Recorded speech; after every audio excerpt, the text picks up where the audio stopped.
Hello dear students. तो बच्चों, last lecture में हमने आपको वेक्टर्स के बारे में बताया था। तो हमने रिसेंटली आपको डिस्कस किया था कि डायरेक्शन रेशोज और डायरेक्शन कोसाइंस होते क्या हैं, उनकी डेफिनेशन क्या है। तो आज हम सीखेंगे how to find direction ratios and direction cosines of a vector. तो याद करिए, हमने लास्ट लेक्चर में बताया था, सपोज कर लो ये कोई, मान लो ये एक्स एक्सिस है, ये वाई एक्सिस है, ये जेड एक्सिस है, ये ओरिजिन है, इसके कोऑर्डिनेट्स होते हैं 0 0 0। तो इस पे स्पेस में कोई पॉइंट है जिसके कोऑर्डिनेट्स x y z है, तो ये ओपी वेक्टर है। इसको हम ऐसे डिनोट करते हैं जहां हम r वेक्टर से डिनोट करते हैं। तो उसका मैग्नीट्यूड निकालना हमने आपको सिखाया था। सबसे पहले मैंने बोला था कि जो ओपी वेक्टर है उसकी वैल्यू होती है एक्स आई प्लस वाई जे प्लस जेड की। तो कोई भी अगर पॉइंट हो तो उसका पोजीशन वेक्टर मतलब उस पॉइंट का डिस्टेंस ओरिजिन से, तो ओरिजिन से जो वेक्टर शुरू होता है P तक जा रहा है तो उस वेक्टर को बोलते हैं पोजीशन वेक्टर। तो पॉइंट P का पोजीशन वेक्टर OP होता है। तो वो कैसे लिखना होता है, ये जो पॉइंट है x के साथ I लिख दो, y के साथ j और z के साथ k, z के हम डिस्कस कर चुके हैं बच्चों। फिर हमने डायरेक्शन रेशोज और कोसाइंस बताए थे, और हम ये भी जानते हैं कि मैग्नीट्यूड ओपी का वो सिंपली आर भी लिख सकते हैं, वेक्टर का साइन लगा दो। हमने ये प्रूव कराया था, इसका फॉर्मूला होता है under root x square plus y square plus z square. तो कोई भी पॉइंट है उसका पोजीशन वेक्टर लिखना है तो ये फॉर्मूला है, उसका मैग्नीट्यूड लिखना है तो आर से डिनोट किया और under root x square plus y square plus z square होता है। फिर डायरेक्शन रेशोज और कोसाइन सिखाए थे कि अगर कोई वेक्टर एक्स एक्सिस के साथ एंगल अल्फा बना रहा है, वाई एक्सिस के साथ एंगल बीटा बना रहा है और जेड एक्सिस के साथ एंगल गामा बना रहा है एंटी क्लॉकवाइज डायरेक्शन में।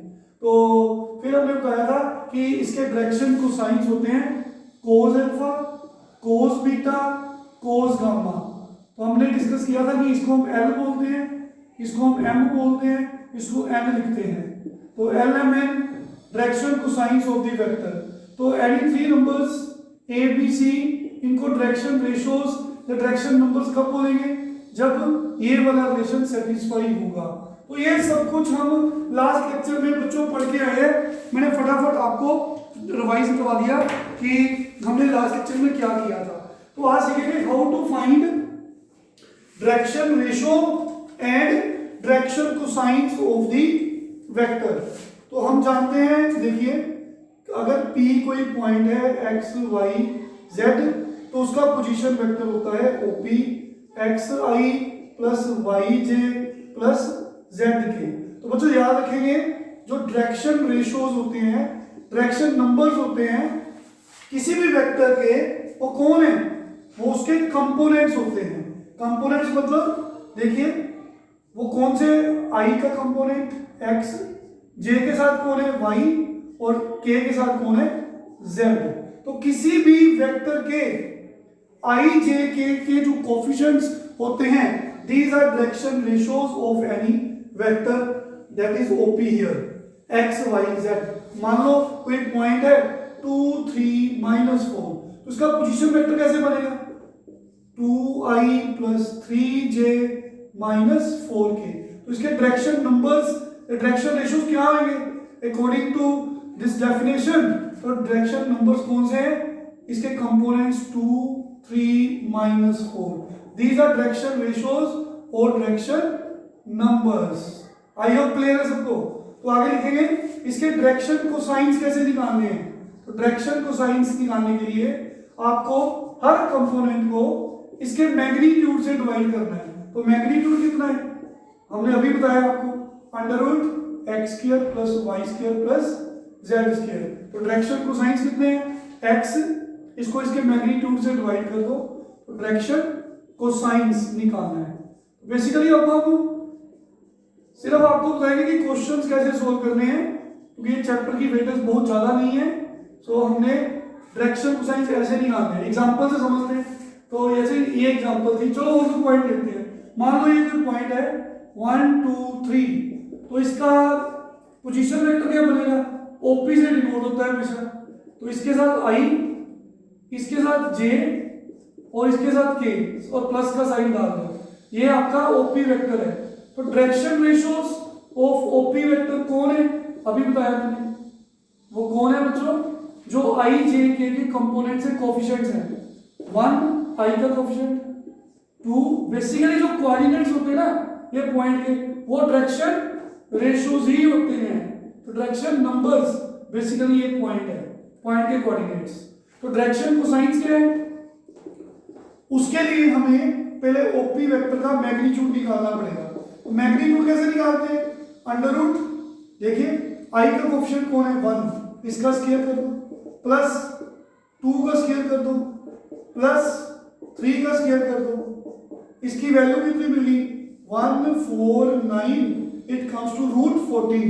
तो डायरेक्शन कोसाइंस निकालने के लिए डायरेक्शन रेशियोज को हर एक ये तीनों नंबर्स को आपने अंडर रूट 14 से डिवाइड करना है। तो बच्चों अब क्लियर है सबको।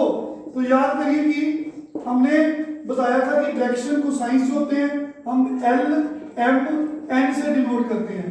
तो हियर एल कौन है 1/√14, एम कौन है 2/√14, एन कौन है 3/√14। तो बच्चों देखिए क्या l square plus m square plus n square 1 आ रहा है, चेक कर लेते हैं।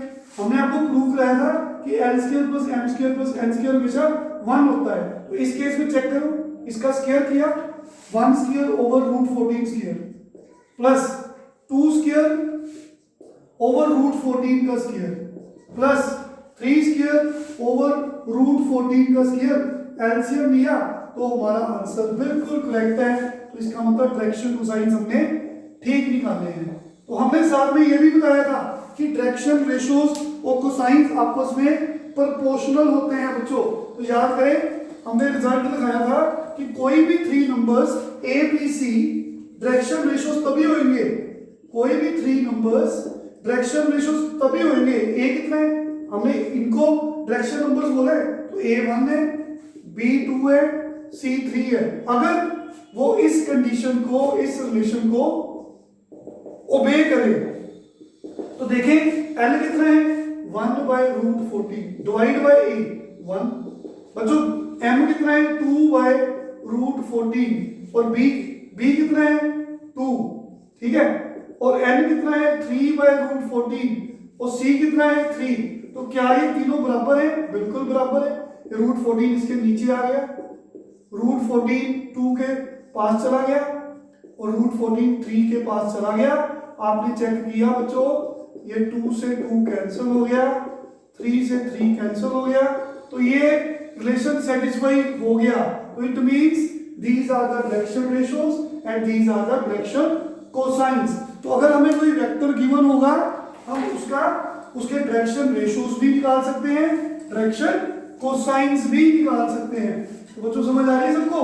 तो देखिए एक और एग्जांपल ले लो, मान लो कोई आपके पास पॉइंट गिवन है -104, ठीक है, तो इसका पोजीशन वेक्टर क्या बनेगा, इसके साथ आई लगा दो प्लस इसके साथ जे लगा दो प्लस इसके साथ के लगा दो, तो डायरेक्शन ये बन गया आपका पॉइंट, ये आपका पोजीशन वेक्टर बन गया।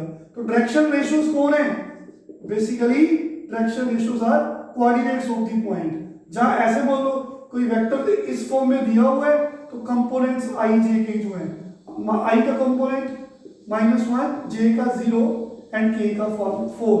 तो डायरेक्शन कोसाइंस निकालने के लिए हमें हर नंबर को उसके मैग्नीट्यूड से डिवाइड करना पड़ेगा। तो मैग्नीट्यूड कितना आ गया, तो देखिए बच्चों -1 square plus 0 square plus 4 square, ये क्या बन जाएगा 1016 √17।